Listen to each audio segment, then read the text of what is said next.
আজ আমরা প্রায় পৌঁছে গেছি কাশ্মীর ভ্রমণ সিরিজের অন্তিম মুহূর্তে। আজকের পর হয়তো আপনারা একটা পর্ব দেখতে পাবেন যেখানে Srinagar to Kolkata flight journey. আমরা শ্রীনগর থেকে কলকাতা যাব প্লেনে করে। আচ্ছা, এখন বাজছে ঘড়িতে 11টা বেজে 38 মিনিট। একটু বেলা করেই আমরা রওনা দিলাম পেহেলগাম থেকে শ্রীনগরের পথে। এই পেহেলগাম টু শ্রীনগর, শ্রীনগর টু পেহেলগাম, এই রাস্তায় অনেক সাইট সিন আছে যেগুলো আমি আপনাদের গত এক পর্ব আগে দেখিয়েছিলাম। যে আমরা যখন শ্রীনগর থেকে পেহেলগাম আসছিলাম, আমরা ঘুরতে ঘুরতে এসেছি, কিছু জায়গা দেখেছি এবং তারপরে পেহেলগাম পৌঁছেছি। ঠিক আজকেও তাই করব, মানে ভাগ করে নিয়েছিলাম। আমরা সেদিনকে সবগুলো করতে পারতাম বা দেখতে পারতাম, কিন্তু করিনি। আজকের জন্য কিছু রেখে দিয়েছি যাতে আপনাদের ধৈর্য এবং অভিজ্ঞতা দুটোই স্পষ্ট থাকে। তো আজকেও কিছু জায়গা আমরা দেখব, ঘুরবো, দেন যাব শ্রীনগর। যেমন প্রথমেই পড়বে বিখ্যাত মসজিদ বজরঙ্গি ভাইজান শুটিংয়ের, সেটা আমরা দেখব। এরপর একে একে আছাবাল গার্ডেন, অবন্তী স্বামী টেম্পল রুইন্স প্রভৃতি প্রত্যেকটি পর্যটক কেন্দ্র ভ্রমণ সম্পূর্ণ করে রওনা দেব শ্রীনগর।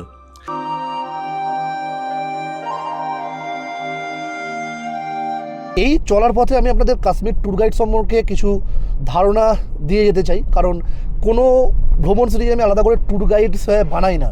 তো আপনারা যদি পরপর প্রত্যেকটা পর্ব দেখেন এবং ডেসক্রিপশন বক্সে যদি খরচ সম্পর্কে ধারণা রাখেন, মানে ডেসক্রিপশন বক্সে যদি একটু নজর রাখেন, তাহলে কিন্তু খরচ কত হবে এবং কীভাবে ঘুরবেন ভিডিও দেখে সমস্ত কিছু আপনারা কিন্তু বিস্তারিত পেয়ে যাবেন। তার জন্য আলাদা করে কোনো ট্যুর গাইডের ভিডিও দরকার নেই। আগেই বলেছি, কাশ্মীর ভ্রমণে সঙ্গে রাখবেন যথাযথ ক্যাশ।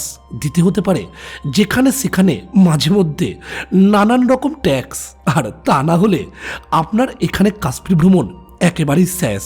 বিভিন্ন কারণবশত গত এক মাস ধরে চ্যানেলে নিয়মিত ট্রাভেল ভিডিও আসতে দেরি হয়েছে, ক্ষমা চাইছি এবং কথা দিচ্ছি এরপর থেকে চ্যানেলের নিয়মিত ভিডিও আপনারা দেখতে পাবেন। তাই সর্বদাই বলি, সঙ্গে থাকুন, পাশে থাকুন। এগিয়ে চলার পথক দীর্ঘ থেকে দীর্ঘতম। এই হলো কাশ্মীরে সেই বিখ্যাত মসজিদ। তবে মসজিদ প্রবেশের আগেই যেটা চোখে পড়ল, পাহাড়ের এত উঁচু থেকে নিচে কাশ্মীর শহরের এক অসাধারণ ভিউ। এত ওপর থেকে যা দুর্দান্ত বললেও হয়তো কম বলা হবে।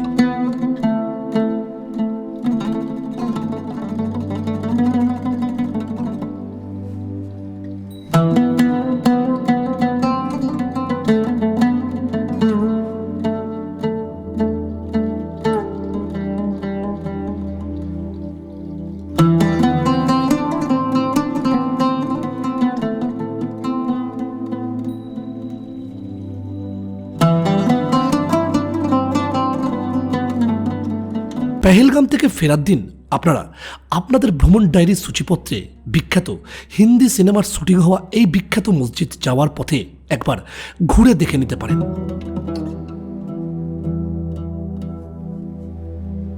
মসজিদের একেবারে ভেতরের ছবি তোলা নিষেধ।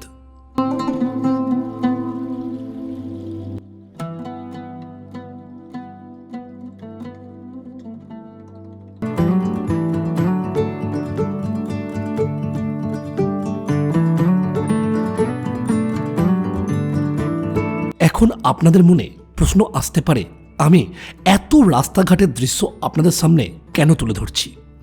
উত্তরে জানাবো, আপনি হয়তো ভুলে গেছেন এই মুহূর্তে আমি সহ আপনি রয়েছেন এই ভূস্বর্গ কাশ্মীরে। তার যেদিকেই তাকাবেন দেখতে পাবেন এরূপ অপরূপ প্রাকৃতিক দৃশ্য। কোনো কিছুই বাদ পড়ার মতো নয়, কোনো কিছুই বাদ দেওয়ার মতো নয়, কারণ আপনার ভ্রমণ ডায়েরির প্রতিটি পাতায় এই ভালো লাগার প্রত্যেকটা মুহূর্ত থেকে যাবে চির অক্ষত।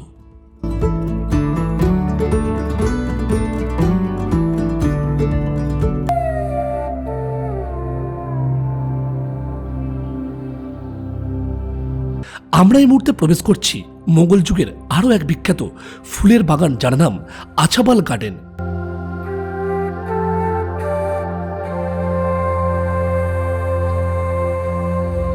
এটি কাশ্মীরের দক্ষিণ পূর্ব প্রান্ত, ভারতবর্ষের অনন্তনাগ জেলার আছাবাল শহরে অবস্থিত।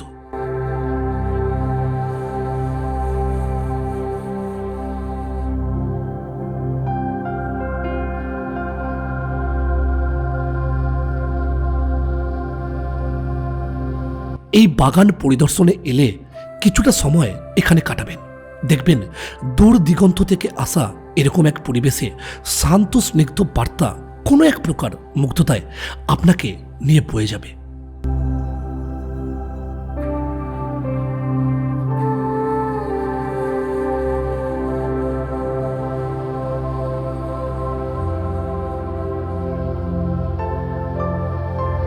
আপনারা এই স্পটগুলো সম্পর্কে হয়তো অনেকেই জানেন না বা অনেকেই কোনোদিন আসেননি।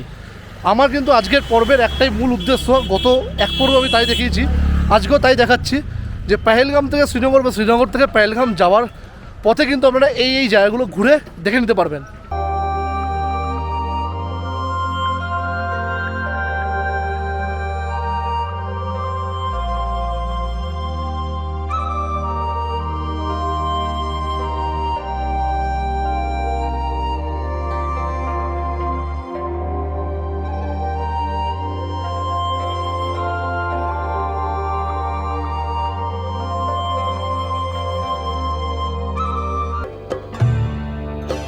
সামনে যে মন্দিরটি দেখছেন এর নাম মার্তান টেম্পল অথবা অবন্তী স্বামী মন্দির।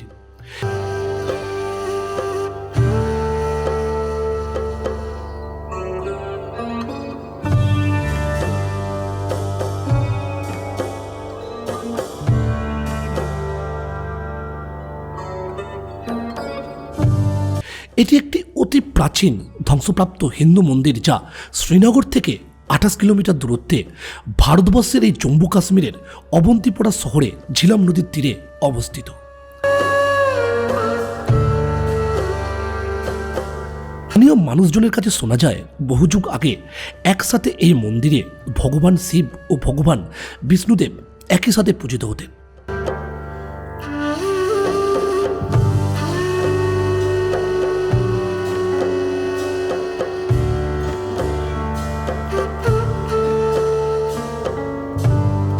একটু ভালোভাবে লক্ষ্য করলে দেখতে পাবেন এখনো দেওয়ালের গায়ে পাথরে খোদাই করা বিষ্ণুদেবের মূর্তি, যার আকার আকৃতি একেবারেই ভিন্ন মানের।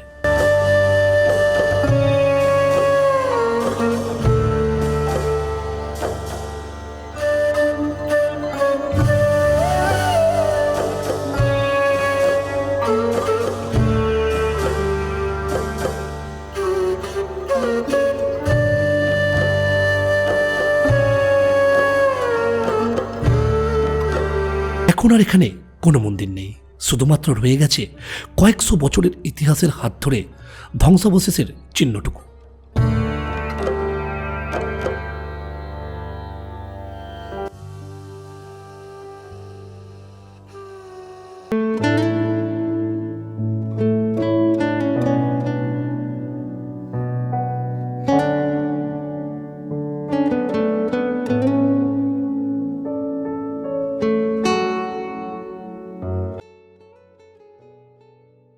এরপর রওনা দিলাম সোজা শ্রীনগর।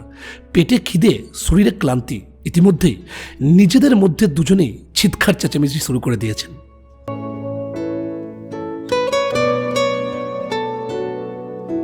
আজ আমার রাত্রিবাস শ্রীনগর শহরের বিখ্যাত ডাল লেকের হাউস বোটে।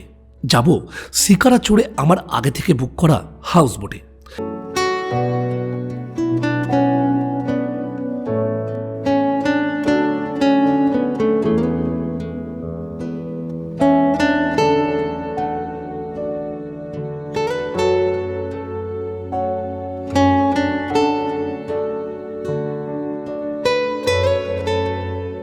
আমরা এসে পৌঁছে গেছি হাউস বোটে।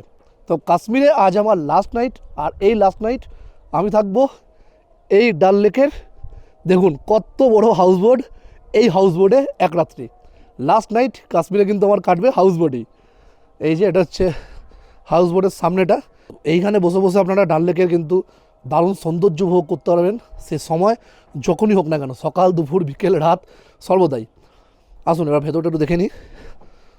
এইটা হচ্ছে ঢুকেই বিশাল বড় বৈঠকখানা, মানে সন্ধ্যাবেলায় বসে এখানে টুকটাক আড্ডা দিলেন, কফি টফি খেলেন, স্ন্যাক্স খেলেন, তার জন্য কিন্তু জায়গাটা একদম পারফেক্ট। আর দেখুন চারপাশ খুব সুন্দর, কিন্তু মানে কাঠের ডেকোরেশন, কাঠের ডিজাইন দারুণ সুন্দর। হাউস বোটে এলে এই জিনিসটা কিন্তু আপনি দেখতে পাবেন, দারুণ সুন্দর কাঠের ডিজাইন। মাঝখানে রয়েছে একটা সেন্টার টেবিল, আর এই ভেতরটা হচ্ছে ডাইনিং দেখুন, বিশাল বড় ডাইনিং। হ্যাঁ, মোটামুটি 7-8 জন বসে একসাথে খাওয়া দাওয়া করতে পারবেন। এদিকে কিছু পুরনো দিনের জিনিসপত্র পাবেন আপনি, যেগুলো রাখা আছে। এছাড়াও কাপ, প্লেট, গ্লাস এসবও আছে।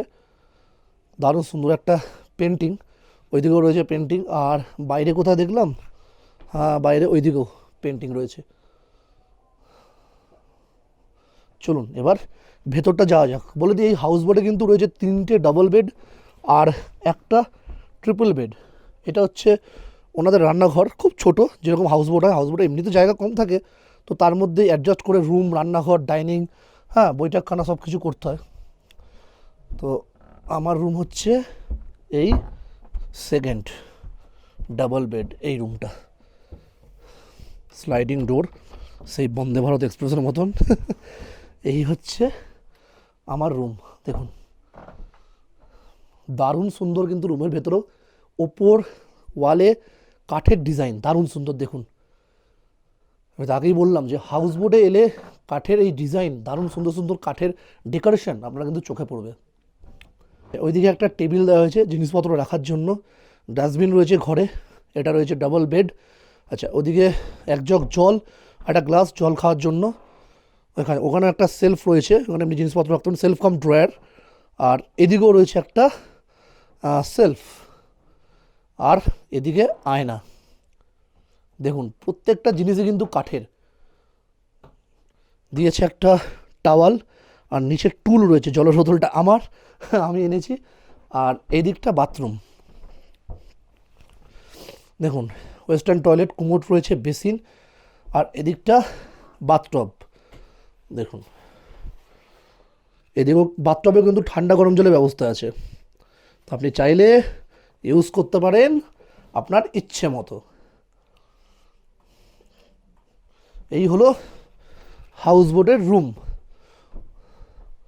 ঘরে কিন্তু প্লাগ পয়েন্ট অনেকগুলো রয়েছে। দেখুন এইখানে একটা, হ্যাঁ ওইখানে 3টে। আচ্ছা, এইখানে রয়েছে একটা, আর এইদিকে রয়েছে 2টো। অনেক প্লাগ পয়েন্ট, প্রচুর, এনাফ। আর এই দিকটা হচ্ছে জানলা, খুলে লাভ নেই। পাশে আরও একটা হাউস বোট রয়েছে, কিছুই দেখতে পাবেন না। আপনাকে যা দেখতে হবে ভিউ, সেটা সামনে থেকে।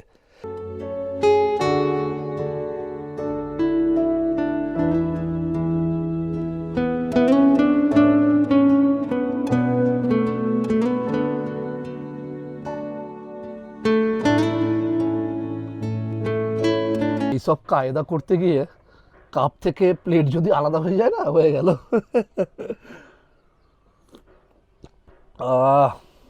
ঠিক আছে, একদম চিনি কম। গুড মর্নিং ফ্রম ডাল লেক। আমি রয়েছি এখন ডাল লেকের হাউস বোটে। আপনারা তো দেখেছেন, গতকাল আপনাদের দেখিয়েছি হাউস বোট ঘুরে। ঠান্ডা সেরকম একটা নেই, খুব একটা ঠান্ডা নেই, যেরকম শ্রীনগরে মানে প্রপার টাউনে ঠান্ডাটা পেয়েছি। জানি না আসলে এটা পুরোটা কাঠের তৈরি, তো মানে ওই জন্য ঠান্ডাটা কম লেগেছে রুমের ভেতরে। এখন দেখুন আমি জাস্ট হাফাদার টি শার্ট পরে বসে আছি। এখন বাজে সকাল 9:50 কি 45, এরকম 9:45-50 হবে। চা একদম ঠিক আছে। চা খেলে খান ব্ল্যাক টি, মানে লিকার চা, শরীরের পক্ষে যথেষ্ট উপকারী।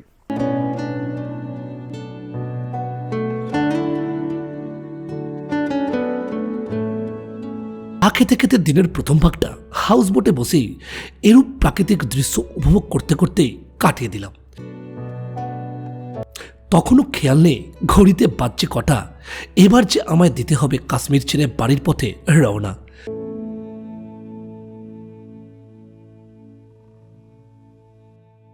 এখন বাজছে ঘড়িতে 11টা। করছি ব্রেকফাস্ট। দিয়েছে এই যে ব্রেড বাটার, আমার পছন্দের। আর সুগার নিয়েছি, ওই যে সুগার।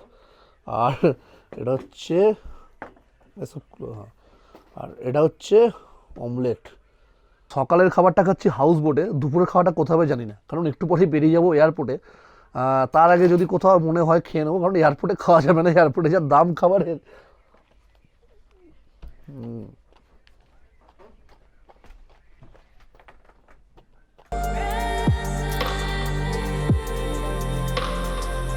ব্রেকফাস্ট সেরে হাউসবোটের অধীনে থাকা ছোট নৌকো করে রওনা দিলাম আমার নির্দিষ্ট ঘাট নম্বরে, যেখান থেকে এয়ারপোর্টে যাওয়ার জন্য অনায়াসেই গাড়ি পেয়ে যাব।